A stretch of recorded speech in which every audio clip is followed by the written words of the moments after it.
brother on every week, man. I love your brother and his personality. I've never met you before, man. I'm thrilled to do it. I've been actually talking to your brother a long time ago. I'm like, when the 49ers play the Cowboys, I really want to get you and your brother both on because I think that's very interesting. That one's a Cowboy fan, one's a Niner fan, and you guys on your show all the time.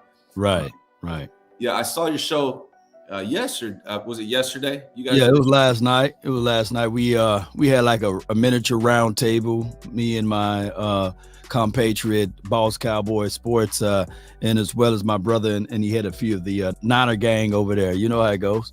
Yeah. I think it was Pete was on there with you guys too. Pete and Rail and Dion. Yeah. Get your take on this game. Can you make the case for the Cowboys winning this game? Yeah, man. The Cowboys gonna play sound defense, run the ball, and with that, open up the play action. I think that you guys had our number last year. It took 14 penalties last season for you guys to knock us out of the playoff. And of course, it got down to the last nanoseconds of 14 seconds.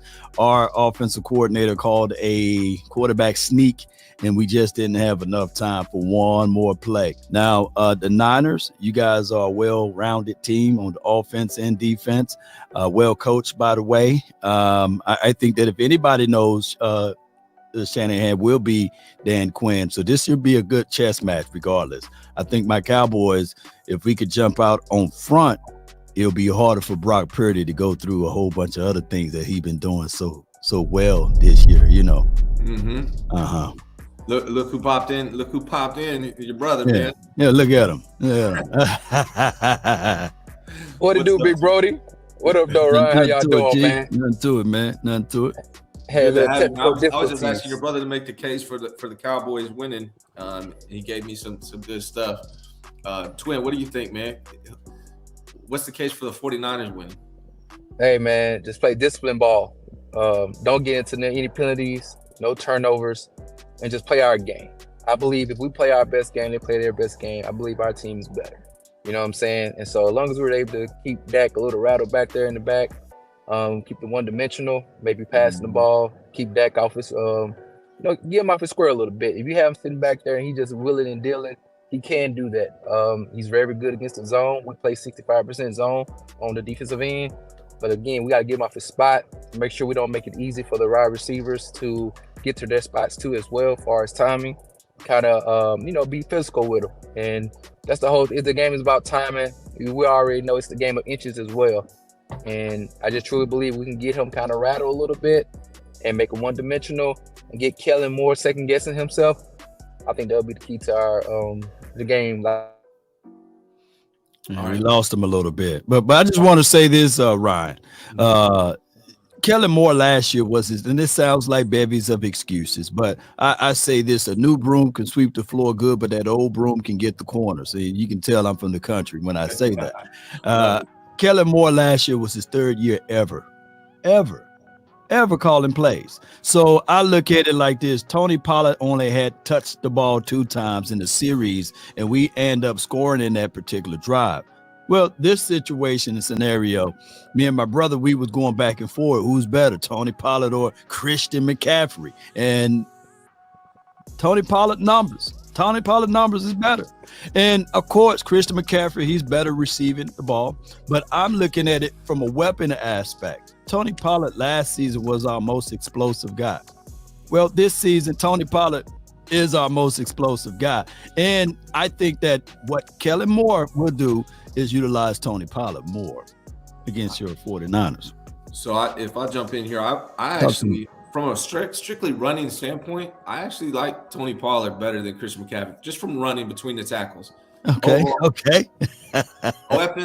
Overall weapon, I'm going to go with CMC all day, every day. But I actually respect Tony Pollard as a runner for sure. I think he's been better than Ezekiel I've been saying that for a couple of years, man. So I really like Tony Pollard as a runner. To Twin's point, and I want to ask you this question, Law. I agree with Twin. If the 49ers are able to get at Dak and hit him a lot throughout the game, right, I think that's the key to winning. But is this offensive line better than last year? How do you look at this offensive line for the Cowboys? Well, three of the guys that's playing on this O-line has been moved around. We got a rookie at left tackle by the name of Tyler Smith. He was one of those draft picks that Mike McCarthy had to do like this to Jerry. Come on, Jerry, get your mind together, man. Remember the Niners and the draft. So he had to do that. And, Jerry Jones is a little resistant. So you know how Jerry Jones do. Jerry Jones. Get your damn act together.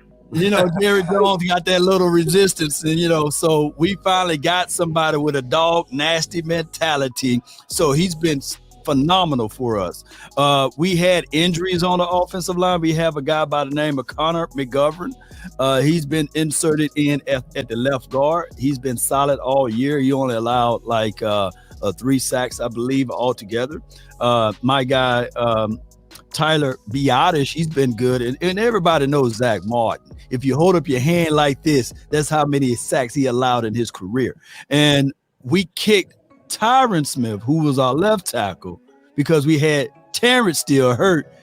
He is now at right tackle. So we got a lot of musical chairs.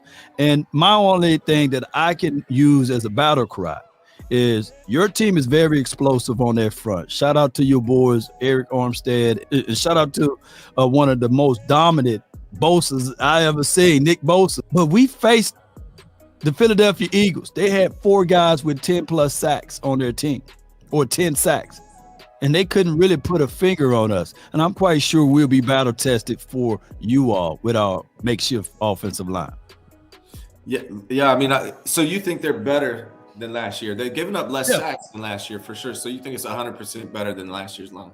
So with this year having a more consistent line that you do have without a bevy of injuries that y'all had last year. No, it's still not as consistent as we wanted to be due to those injuries. But go ahead. But you do believe that are they a little bit better though? Oh yeah, we're a little bit better. So with that line being a little bit better, with Tony Pollard being a little bit better, getting more involved in the offense, like you say, Kellen Moore knowing the weapon that he does have now. Why is it that your guys' turnovers have skyrocketed then with, the ability to be more diverse in your offense then? I would like to say this, ladies and gentlemen. Dak Prescott broke his thumb week 1. Tyron Smith, it's going to sound like babies of excuses. Meat falling off of his bone, far as his hamstring detached. So we had to move Tyler Smith, who was our inside left guard at left tackle. We inserted Dak Prescott. He came back in midseason. A lot of people were expecting midseason form, and he had to get on the same page with, hear me out, my guy, CeeDee Lamb. We had another guy coming back who didn't have any offseason. This sound like babies of excuses. Michael Gallup, he didn't play not one game in preseason. He didn't play not one game at all in training camp. And you expect him to be on the same page with, dare I say, Dak Prescott? That's impossible. For Dak Prescott to still elevate this team to pretty much, since his return, to the number 1, number 2 offense is remarkable. So we got to contextualize the fact that this dude came back in mid-season and expecting to be in mid-season form with a whole trough of different wide receivers coming back from a broken thumb. Shoot, I give that man kudos and credence. He should be comeback player of the year. Hey, Ryan. Yeah. Hey, Ryan. Yeah. You know, my brother does a lot of the wonderful cowboy content that he does. Hey, we should have sent your little butt to law school, guy, dog. Look, y'all really trying to get your little butt out of this situation, y'all in. But wait a minute. With all of those interceptions, he still performed 8-3. He was 8-3. Now it would be a different story if he was 3-8, but we were 8-3. Hey, you got good talent around you. So well, host of good talent. Where? To me, Dak seems very hot or cold, right? Like, to me, from watching, I don't watch every Cowboys game, but from what I see, he's either like hot like he was last night or cold like he was against the Commanders. Do you agree with that, or do you think something else is going on? Well, they came out and said that they weren't really, and then I know this is going to sound crazy, they wasn't really planning for the Washington team, that they were already focusing in on the GOAT. Tampa Tom, they were focusing in on them. So we already beat Washington earlier that year. Why risk it? Yeah. Okay. Yeah. I want to get a couple of these super chats out the way because people are coming through with them. Greatness 54 says, with all due respect, that's wild. Did you just say Tony Pollard is better than CMC? Let me clarify my take on it, and then I'll let you get at it, Twin. I said he's a better runner between the tackles than CMC. I just believe that. Yeah. But overall, as a weapon, I'll take CMC all day. That's my clarification. And you guys go ahead and speak on it. Well, I said it last night, and I know people got feelings. When your feelings are out there, you will say that, yeah, man, CMC because he got the gold and red on his helmet. But when you look at the numbers, his numbers, he got more rushing touchdowns than CMC, and he averaged more yards per tote than CMC. And on top of that, his yards, he hit 1,000 yards, and he had less attempts. Although CMC got probably 100 more yards than him. Now, CMC as a receiver, being utilized in that light, he is a whole lot better. CMC can get that. And like my brother said, if y'all want a cookie for that, y'all can have a cookie for that. But he is a better wide receiver than Tony Pollard because Tony Pollard is not being utilized in that way. I wonder, put it like this. Let me say this. What would Kyle Shanahan do with a Tony Pollard in that system? He'd run that shit out of him. Yeah. Hell yeah. So I'm not crazy, and I see that CMC, he's still explosive, but he post-injury CMC is not as explosive as he was pre-CMC, if you get what I'm saying. And Tony Pollard haven't had that type of injury, and we don't want that to happen to him. But we can see that Tony Pollard don't have that, hey, what is that moment? Because you see a little bit of that in CMC ability. Yeah, I just think Pollard runs with a little more power, like between the tackles, and CMC he's an elusive runner, right? So to me, outside the tackles, around the edge, CMC's nice, and then again, he's one of the best receiving running backs in the NFL. But I got to keep it real. I think Pollard is legit between the tackles, man. He's a good running back. I've been saying that for a minute. Let's hit this one up. Johnny Cesari says, Ryan, I have to bring it up. It's Cowboys' 4th straight road game now. They're on a short week. Can their 22nd run defense stop the 49ers from running the ball? What do you guys think? Bro, it's your defense. I know you sit there, you look at the defensive line, the middle. The middle is like one of them little Twinkies, you know what I'm saying? It can be a little soft in the middle, a little doughy, you know what I'm talking about?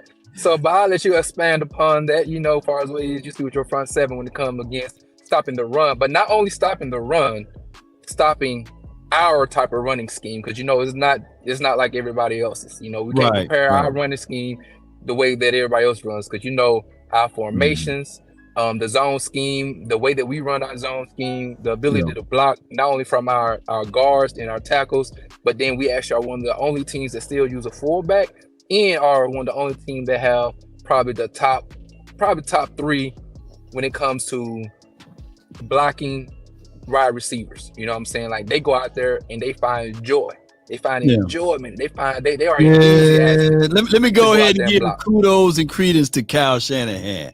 I would love to have him as a coordinator over here. Not saying that he would be the head coach, by the way, but as a coordinator, man, the dude coordinates. I saw y'all run out there with 31 personnel. I said, good, that's some good old-fashioned football. And then y'all use Debo as an orbital motion guy. I said, God dog, boy, you got a lot of things to think about when you playing against the 49ers. That's a double chin trap over there, right? You got to make sure you put extra paddings on, and you got to be about that grit action, because it's a long night. It's a long night. I think that teams, I saw a report after they play y'all, they 0-15. You know what I'm saying?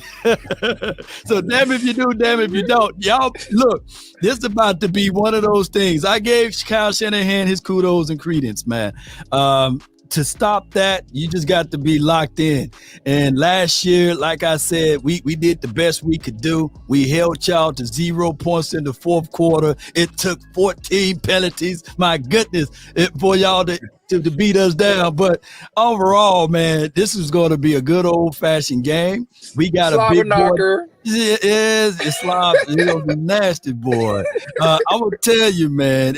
Look. When I see your team, I already know it's Mr. Nasty kind. It got to be, man, because I'm looking at this thing like, man, we had to go build the plane while it was in the air. We went and got big Jonathan Hankins. That's our savior right now. A big boy that can hopefully gobble up too. But shoot, that don't matter in the zone scheme because shoot, the board's gonna be already on the edge. So this should be match for match. We need to get out of big nickel. That's two finesse. I need for my team to get into some base formation. I need to see 3 linebackers out there. If we can create pressure with 4, then we can get things going in the right way. But shout out to your Niners, man. It's not going to be an easy one. It's not going to be an easy one. It's going to be a slobber knocker. It's going to be... It Mr. Nasty kind. I gotta get one of those, man. I gotta get one of those. Yeah. Program. GTC says twins brothers clean cut just like him, not gritty, unlike our guy. So who's winning the beard game between the two of y'all? No, see, my brother's clean cut. You know what I'm saying? I'm like, look. I'm like the Niners, you know what I'm talking about. I'm old school. All I need now is a black and gold flannel on. Cause we some lumberjacks, cause we toss that wood around, you know what I'm saying? We lay that wood around. You know what I'm talking about? We be out there, we gritty, we grimy, you know? So look, you know, my brother's clean cut and professional over there. You know what I'm saying? Yeah, someone said he thought it was James Harden. I saw in the chat. I'm 11 years older than James. He look like me. Yeah. All right, so greatness hit, man. I appreciate all these super chats today, man. You guys are bringing it out of these guys, but greatness said it doesn't sound like it doesn't sound like excuses. They are excuses, brother, because we can sit here and say we're on the 3rd QB, but this Sunday we're going to find out. Buckle up. No felon. No feelings. I know he put extra L. Hey, that extra L he put in feelings, he gonna carry that home with him after the head of Sunday. This is a layup, baby. This is a layup for me, baby. You dealing with first class. You dealing with first class talk right over here, baby. He put $10 for that L in there. Let's go, baby. Wow. Let's go. You see what I did with Ryan? This is us all day, every day. You know what I'm saying? Without cameras, or look, this is how we get it in, baby. Especially look, the Niners in the Cowboy season, baby. We love it, man. It's good for football. It's good for friends and family, man. And for everybody that's gonna be watching, man, it's gonna be so yummy, you know. But at the end of the day, hey, bro, you already know. Yeah. Y'all don't want that. Y'all don't want it, man. You know you don't want it.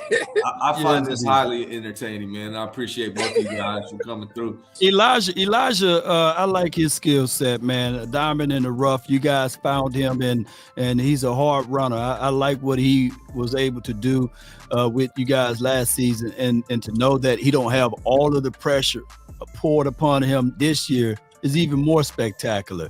And you guys. Running back factory, man. I think he got that from his father. It just don't matter who y'all can put me out there, and I'm 40. You know, y'all put me out there, and I can figure out ways to get through there, shake in, and get a couple of yards. Maybe I average about 3 yards a carry. You know, unless you're on the escalator, bro. Escalator. Law Nation come through there. He needs some milk. He needs some milk. Law, man, is this Cowboys team better this year than last year? Because we played you last year in the playoffs, and we know what happened. Is this team overall better, in your opinion? Overall, on the defensive side, I think Dan Quinn sinking his teeth into this team with the philosophy. Using Michael Parsons, he's more aware of the moment. You know, he was a lot of raw last year. I think that what we may do, not to give away secrets, but we may use him as a chess piece. He would not be relegated to one side of the field. We may send him through the A gap or B gap. So this will be a game where Parsons and our linebackers hook the flat. We got to make sure we cover that zone area. So this should be a game where our defense is better than our defense last season, which was a turning fact because last year, man, you guys jumped up on us, man. I looked up, I was like, with Jimmy Garoppolo, bro. But see, because you don't add that into the equation. It was 10-0, But bro, exactly. But that's what Jimmy Garoppolo. We have had one of the most proficient offense in 49er history with the one and only Brock Purdy. Over the last 7 games, we're even averaging 180 yards rushing the ball. So not only is he being an influential force multiplier when it comes to the running game, but then the guy doggone passing game has increased immensely. You know what I'm saying? So like, you got to make sure you contextualize that when you play against us this year. It's not Jimmy statue back there. He's not gonna loft you a ball, or he's not when Michael come bend that edge. Jimmy ain't moving nowhere. But Brock Purdy, you know what I'm saying? He say he got the moves like Jacker, baby. You know what I'm saying? He got got the moves like Jacker. I seen Bruce Irvin get on him a little bit. You know, had him tap dancing like the late great Gregory Hines out there. And I don't think we got somebody of the kind of caliber of Bruce Irvin. I think all of our guys is a whole lot faster and better than him. But to your point there, like I said, a new broom can sweep the floor good. That old broom can get those corners. And Jimmy Garoppolo, as much as you want to throw salt on the man, the dude did take you out to the Super Bowl. So put a little respect on him. He had the worst QB rating in NFL history. That's okay. History. That's okay. It's not okay. When the goal is to win, not to get sent home with L's, you got to make sure.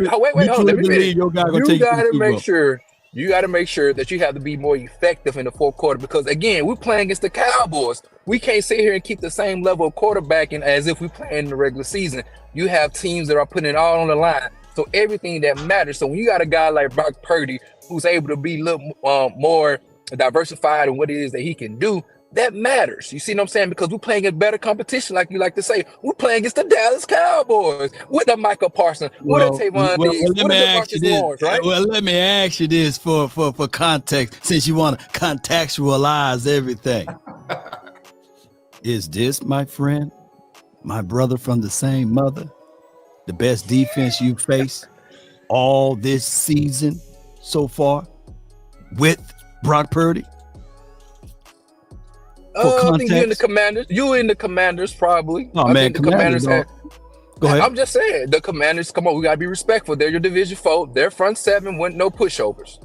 You know what I'm saying? They brought the heat. They brought the pressure. The interior lineman was out there doing his work. So I'm not gonna sit here and say that. I mean, y'all right there. You will be one of the top 3 teams that we played defensively. I give y'all that, yeah. And can you throw in the offense too? You know what I mean? I just want to know, if will this be outside of what said Brock Purdy? He wasn't at Miami's game. I think that they was coming back from. Oh yeah. But I think that I've been saying for a minute that I think the Cowboys are, outside of the Chiefs, it's going to be the toughest opponent that we played all year. I'll give you all that respect. I really do believe that. I think 49ers win. So that brings me up on my thing though. Can I get a game? Like, how does the game play out for each of you? What's the prediction? And then I got to know, are you guys watching this game together? No. The only way is he can fly down here to Dallas and we can watch it at the same time, because if my TV is a little ahead of his, that beard gonna look like Moses' beard, because his beard gonna turn gray. And if his TV is a little ahead of mine, this hair on my head, I may be bald headed, man. You know what I'm saying? No, we can't do it together unless we in the same city, man. Yeah. All right.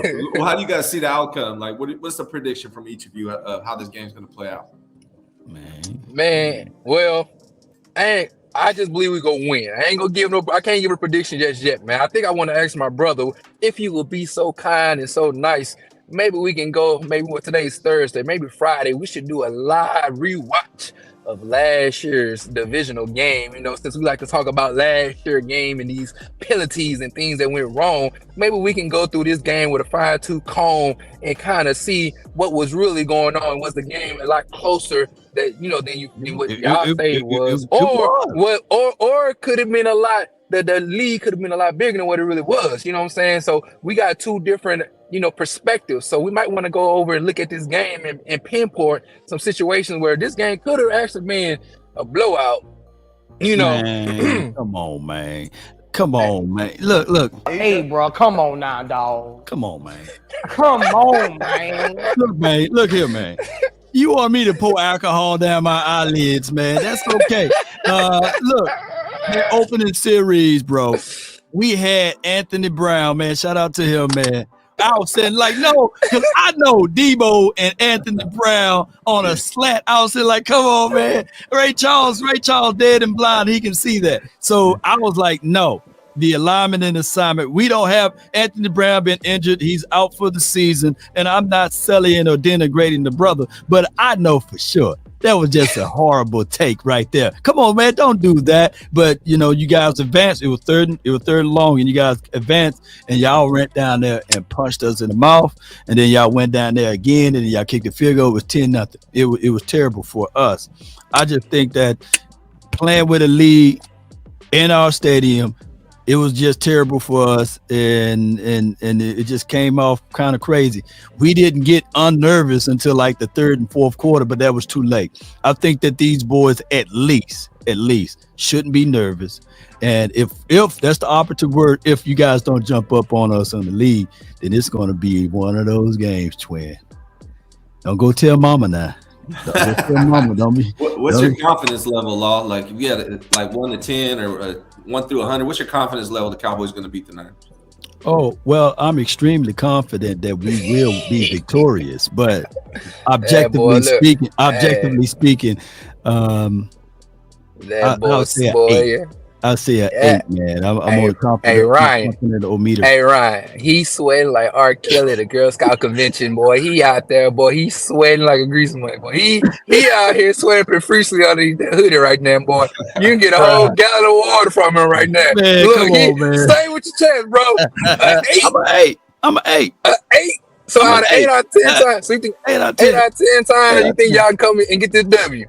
Man, you already know what I'm about to say, Simply because you don't have evidence that something does exist does not mean that you have evidence that something doesn't exist. So there's the known knowns and there's the known unknowns. There are things that I don't know, man. Yeah. I need for my guy number 9, objectively speaking, Kavontae Turpin. If the ball is punted to him, see through the ball, hold on to the ball, right?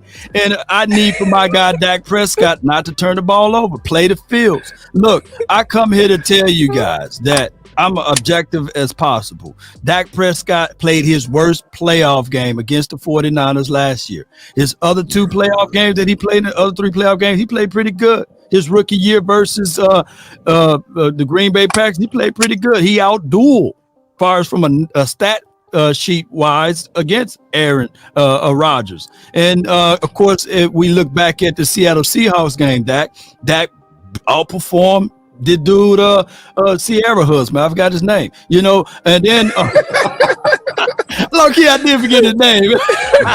Sierra husband, whatever his name is, Russell Wilson. Ain't that disrespectful? Yeah.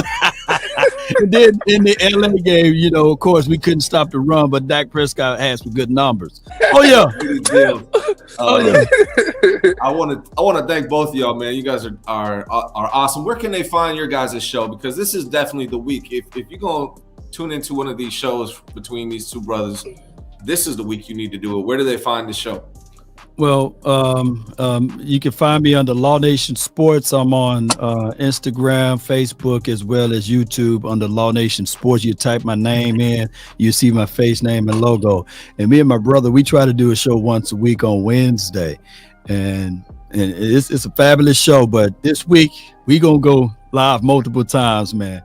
And I appreciate it. This is a real good battle between both parties, the rivalry. We both 17-17-1 versus each other all time. And let me remind y'all, just to pour salt down the wound, 92, 93, baby. You know what I mean? And that was P.I. in 94. I ain't gonna never let that go. That was P.I., man, prime time, the P.I., my guy, the playmaker, in 94, but in 95, we made it back, baby. So that's why I always say we live like 95, baby. The Dallas Cowboys. Let's go.